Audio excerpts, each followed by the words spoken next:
let's take a quick look at what some places you might not know actually look like. Here along the Mediterranean coast, you have in Syria, Damascus, which is right next to or close to Beirut.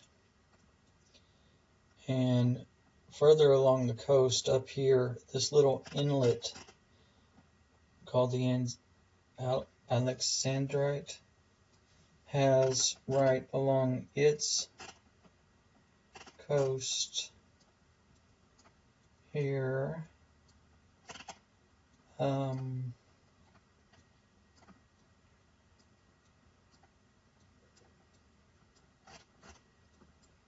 the ancient city of Antioch, I believe is here, and is called present day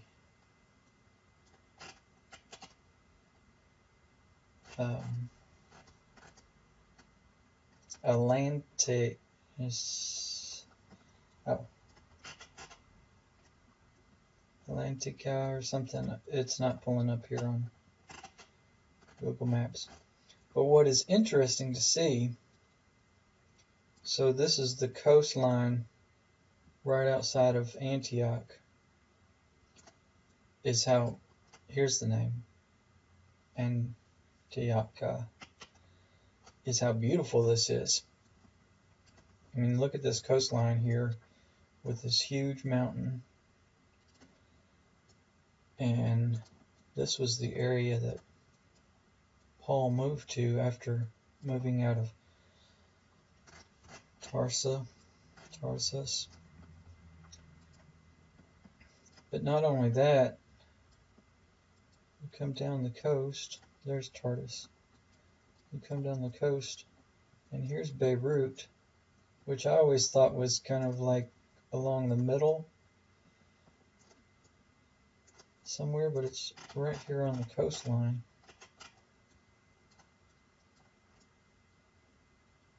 With all these mountains in the background, it must be pretty amazing to live there. And if you see from the coastline of Beirut, you can look across and just see Cyprus.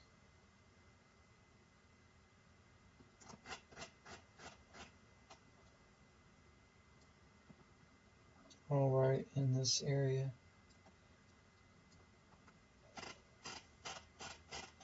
If we head down into Damascus, right here in the center of town, is this beautiful little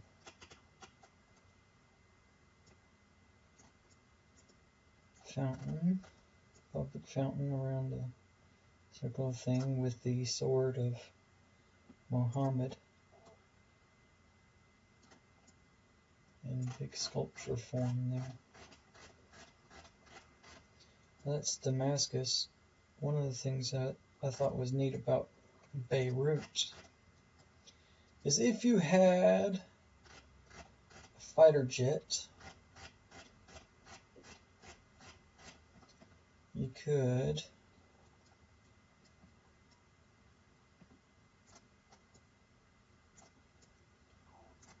fly into Beirut and travel into this canyon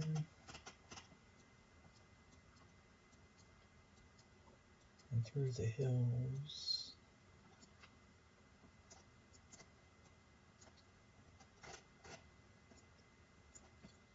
Be pretty amazing.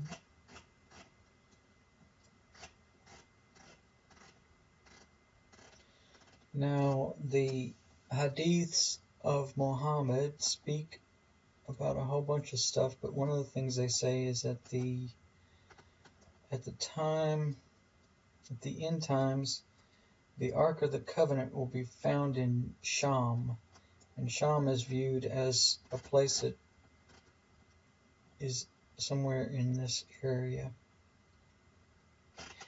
either on the Sea of Galilee, which they call Tiberias, or in Damascus or Antioch up here. Furthermore, it says that at that time, the lands of the Arabs will become filled with grass. And that is what they are doing here in Egypt at Lake Nasser, where they have created canals which run out into the desert here. Those canals have created anew these lakes you see, which were not here before our generation. And these lakes don't have individual names. You can see where they have gotten larger and dried up at different times, but they're called the Tashka Lakes, after Natasha, I have to assume. And this is part and parcel of another gigantic work which is happening in Libya, in which what's called the man-made river is being built that runs from the gigantic aquifer that's under the Sahara Desert and runs from here down to the Mediterranean.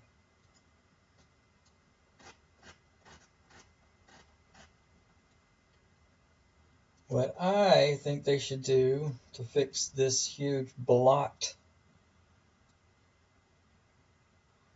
of dry land, you have to understand the Sahara Desert and the desert here occur because the Himalayas are here, and as the wind whips around the earth, all of the moisture is taken out in the Himalayas, and so just dry wind is sweeping across this whole area, drying it out. And of course that was created as the Himalayas, as India crashed into Asia and it stopped the flow of wind from coming across China through here.